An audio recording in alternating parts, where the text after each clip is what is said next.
Have you ever dreamed of experiencing the rich history of the Environmental Protection Agency firsthand?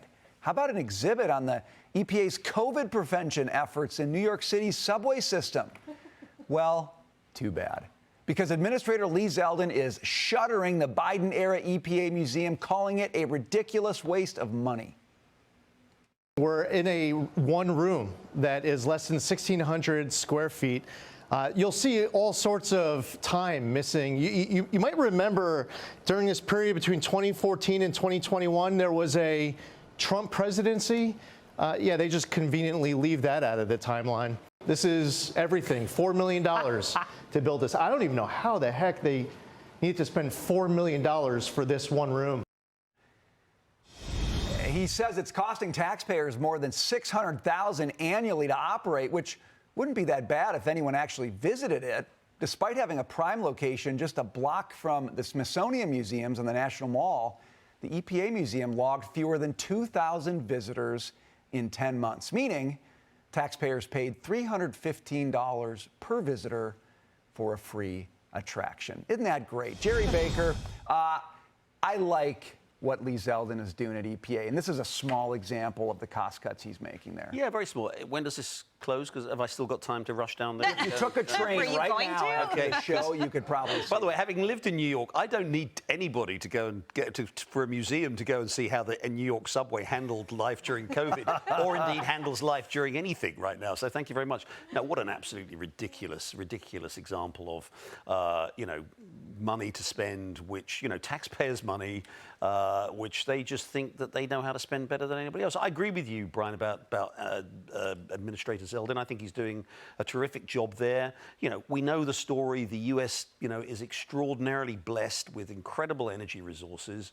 Every effort of the federal government should be being directed towards enabling the safe and clean extraction and development and use of that energy, rather than ridiculous ideas like that museums. But more importantly, this regulatory environment that we've had for the last 4 years, which has basically been trying to suppress U.S. production. A lot of it has, right. even U.S. production has increased despite those efforts, but also this, enormous subsidies being given to these green sources of energy, some of which may be able to succeed on their own. We are seeing some progress in wind, some of which do require these subsidies.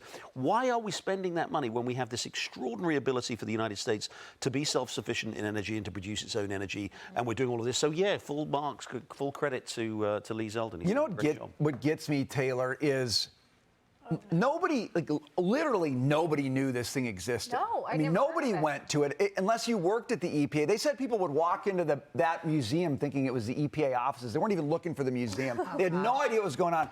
But there's no transparency in these budgets, okay? So you got all these Doge protesters and all these people saying, oh my gosh, the unethical cuts to government. Yeah. What's unethical to me is they're hiding all this money in these budgets, and finally somebody brought a big flashlight and is showing us what's happening. Yeah, right?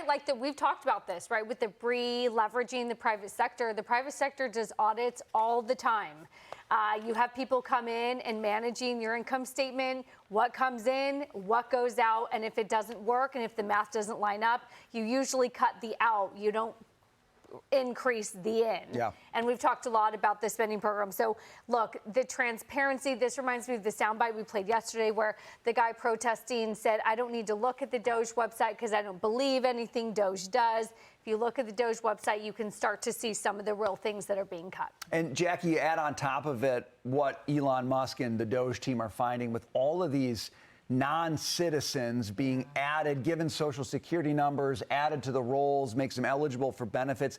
There was such an accretion of bending the rules, money going out the door, creating all these rights, creating all these little fiefdoms. And it's finally starting. It looks like we're turning the page a little bit on that because somebody's exposing it. It's all coming home to roost. And actually, in 2024, for the year, 2 million non-citizens were receiving Social Security. And if you looked at the trend, you saw that under the Biden administration in 4 years, that number was slowly creeping up as more illegals were entering this country.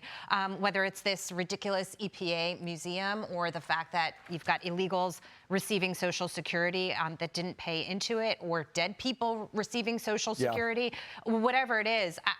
Some of it's comical. We laugh at it, but it's not comical. This is real money. This is our money. Every year they ask us for more money to keep doing things like this. And I'm just glad that somebody is finally shining that light on it and saying, we are going to put a stop to this. It's got to stop. It's sort of like dark humor, Dagan. No.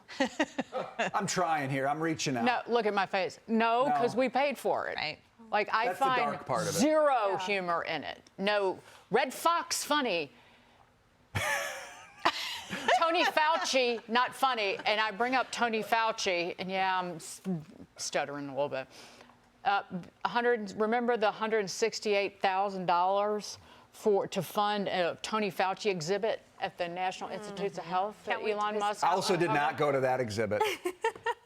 168,000. I just hope that austerity begets austerity, because the one thing that has driven me throughout my entire professional career is a fear of being fired. And I don't want to screw up. Well, I've tried not to screw up.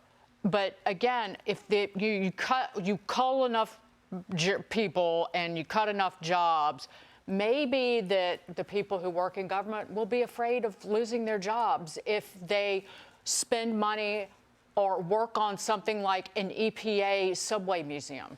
Is the Hunter Biden Museum of Pharmacology still open? Because I might be interested possibly in going and visit. I would go to that one. That's dark humor. The I'm pictures counting there that as would be dark pretty humor. fascinating. All right. As long as we get a Red Fox references, and we're doing okay on this show.